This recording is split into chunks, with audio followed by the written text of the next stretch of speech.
Hello, hello! This is Matthew of Luminous Beings Books, and it is time for Stray Thoughts. It's another edition here. I know I brainstormed before about Sione Ga, and I think I did it in what was supposed to be a drawing video, or a video really on storyboarding. But since then I've done more thinking, and I've done more talking, and my wife helped me out with some aspects of what I want to do with Sione Ga, the Shiner, from Superheroes Get Hungry 2 and the Greater Tales of Luminous Beings.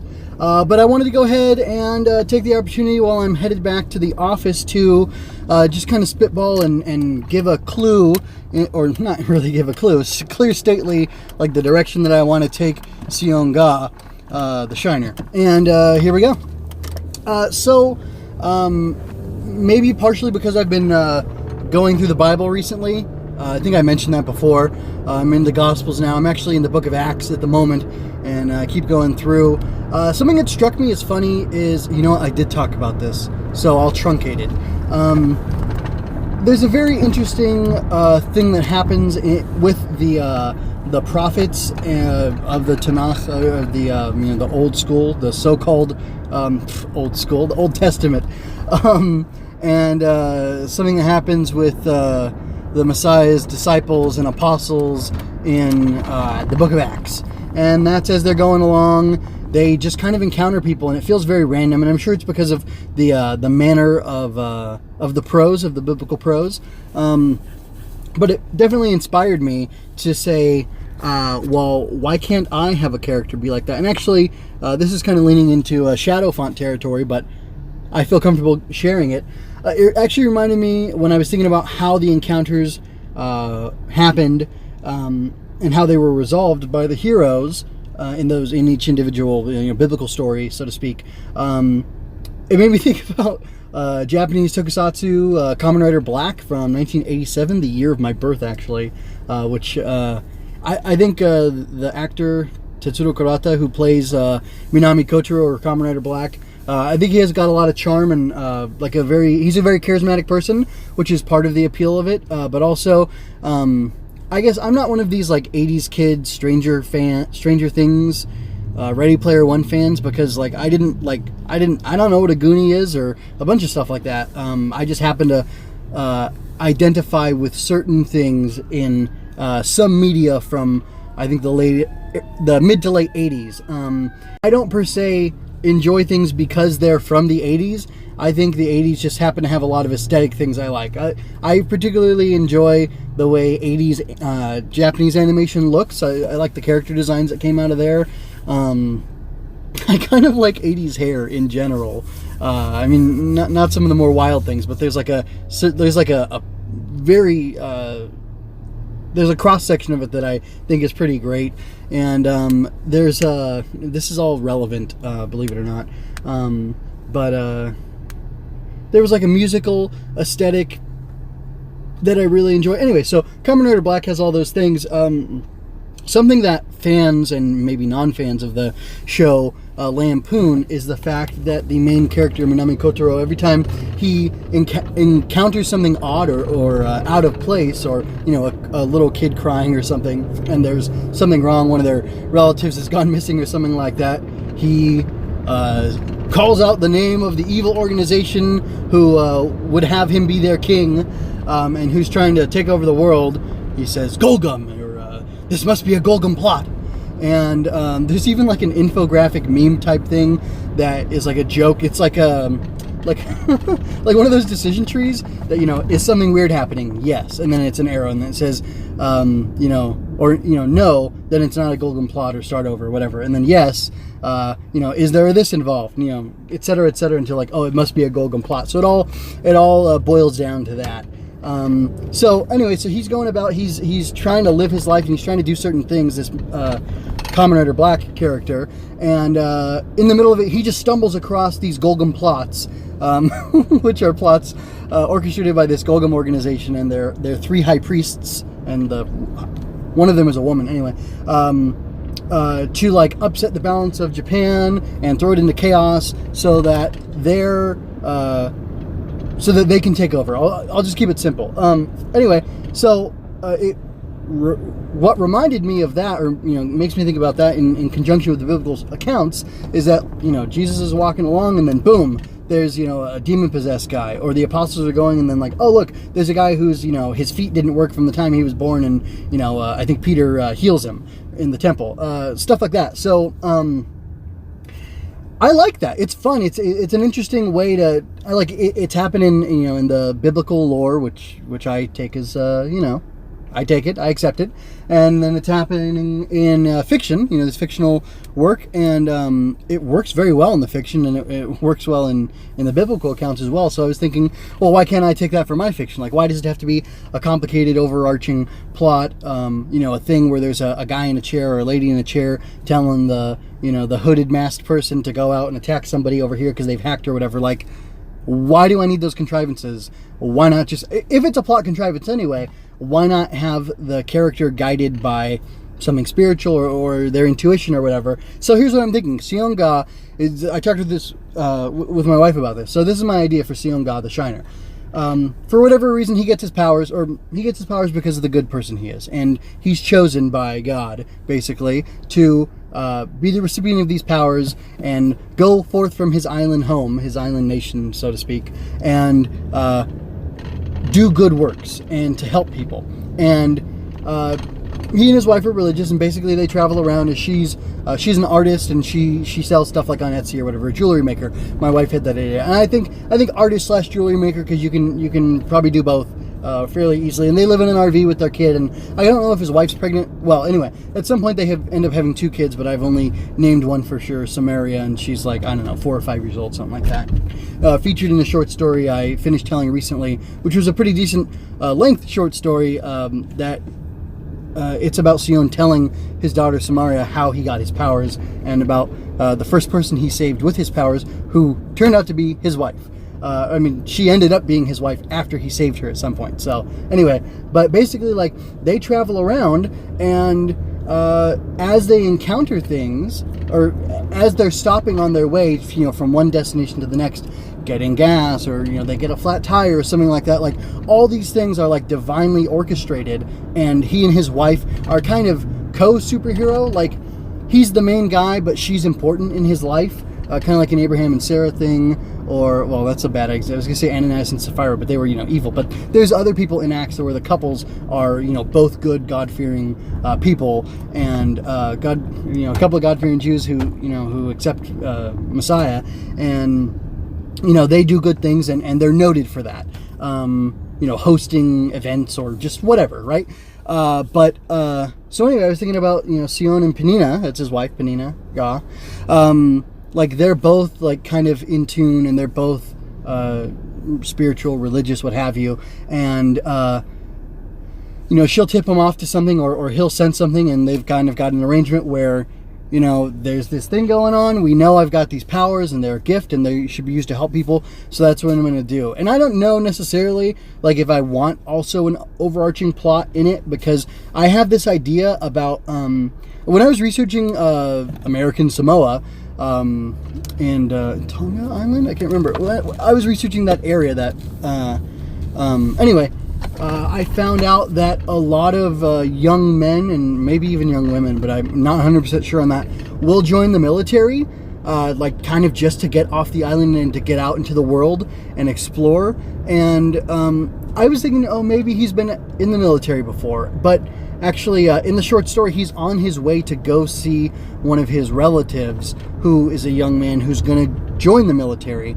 And I had this this plot in my mind that what was going to happen was that his powers actually might come from some sort of military like human weapon experiment. But I've kind of decided, well, I may use a shell or a fragment, an aspect of that story, and I kind of want there to be an overarching plot where he ends up kind of going after his cousin, or being confronted by his cousin, and like kind of that his cousin has rejected like the traditional ways of the Samoan people, and not necessarily that makes him evil, of course, because you can choose to do what you want, but that his like rejection of that kind of feeds into their conflict, and it's like a cipher for like a thematic overarching thing, like maybe he's like Sione doesn't want him going into the military because he doesn't want him being part of the, military, cultural, or industrial complex, and, going and being deployed and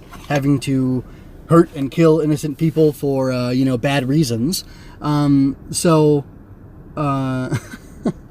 anyway, so, like, that's not, like, the constant thing, and Sione and the Shiner is more about doing good and being good in tough situations, and maybe I'll have Sione be like he's going to be constantly encountering different people with different problems and helping them, and kind of just showing like a moral center, or solid moral ground to stand on when you've been wronged and when you're in bad situations, and kind of get to know him through that, and see him empathize with these people that he encounters. I still have to work more on this, and I'm not sure this was the most productive session of Stray Thoughts to really define how I want that to be. So I might pick it up, or I might just call it quits for now and work on developing this later in like a second, or in another session. So I don't know, we'll see. Maybe I'll leave it raw enough and open enough that I can say, hey folks, I'm not really sure what's going on, I'm going to take a break and get back to this later and share more of what I want Sione to do in this, like, moral good, this moral religious person standing up and doing what they can to help their family. We're all stemming from one family in one way or another, and we're all children of God. So, like, how is he going to live that out? And how should he be challenged with that? Because, like, again, you have the apostles, they're challenged with, like, Ananias and Sapphira, who, try to lie to them and say, hey, we sold all our stuff and we got X amount of dollars, or dollars. We got X amount of denarius or whatever. And here you go. We're giving it to the Lord. And it's like, why would you even lie about that? It was yours before, and it's yours now. The land was yours. The money's yours. You can do with it what you want. But anyway, so, and then there's like a magician guy who is in a certain, I think, an he's a Samaritan, I believe. Anyway, Samaritan? What's the difference? There's got to be a difference. Anyway, so I'll stop rambling for now, and I might pick this up in a bit. But this is me trying to work out what to do with Sione and how he's going to be a vagabond hero, which is something I called him a long time ago before I fully thought all this out. I thought more he'd be like the Lou Ferrigno David so-and-so Hulk from the 70s. Anyway, yeah.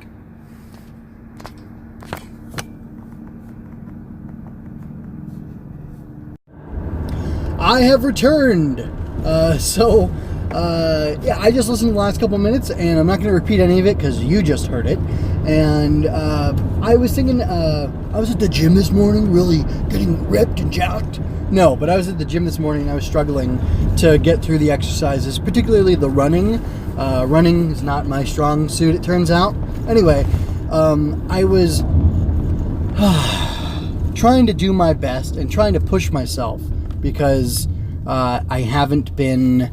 I've been making gains, so to speak, in the gym, but I don't really I feel like I could be pushing myself harder because my recovery is pretty quick now, and I'm not sore and I'm not real tired from it, and not like I'm a glutton for punishment and I want to be exhausted or really sore, but I'm thinking probably I can push myself a little bit harder if I'm having such an easy go of it and recovering so easily.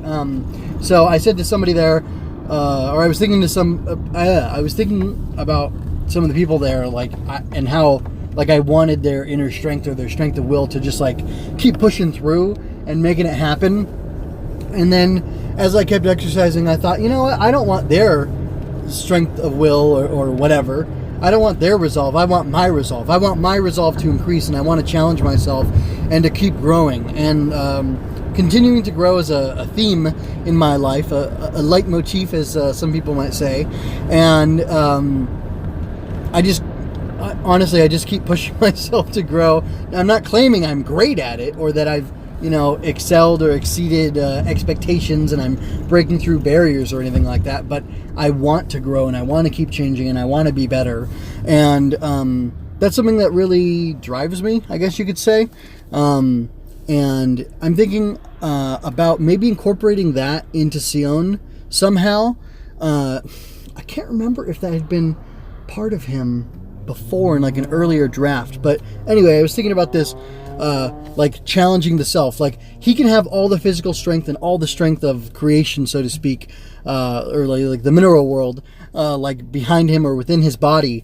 But if he doesn't have the resolve, the strength of will to keep carrying on and to keep pushing forward, moving forward, it's inconsequential, all the strength that he has. So maybe like tests of will are something that can be central to his stories. And kind of jumping back on what I was saying before about like the magician and Ananias and Sapphira, maybe like dealing with like manipulators, hoaxers, maybe even people who claim to be spiritual but aren't, like might be an interesting thing to explore with him. Definitely not something I'd want every story of his to be about, but since he has like mystical divine powers, I don't want to do demons at all with him, but maybe he can have he can have encounters with some people who are inauthentically hooking into that divine power as well. Again, if you go back to sovereignty, Judaism teaches that technically, since everything comes from God, that even the power of evil comes from God. Demons came from God. Everything negative comes from God too, but from like a backhanded way. There's a comparison made, like the same way that somebody would pass something to somebody that they detest. They turn away from them and hand it to them over the shoulder, that kind of thing. So it's like, yeah, because God exists and God is the giver of all of life to every single thing in the universe, each moment simultaneously. And of course, I'm crossing Jewish cosmology. I don't know how you say that. Like the Jewish understanding of how the cosmos work with the Christian understanding of how the cosmos work. Like even evil comes from God because He allows it to exist, and the fact that He allows it to exist is part of His sovereignty, and it has to be given energy from Him in an indirect way. Is Judaism's school of thought on the matter. So maybe that's something he's contending with also. I think that could be pretty interesting, especially if I've got him like modern Moses with his own version of like like he becomes the staff, the sapphire staff, basically, if you recall what I was saying earlier, and maybe he humbles and brings low like false god type people. Actually, that could be really interesting. Anyway, I'll have to work on that more. I think I'm done with this session of Stray Thoughts. I'm just rambling now, so that's all. If you enjoyed this, go ahead and give me a thumbs up. You can also subscribe and ring that notification bell to get a notice on your device or in your email inbox whenever a new one of these comes out. Remember, don't curse the darkness, shine your light, and be well.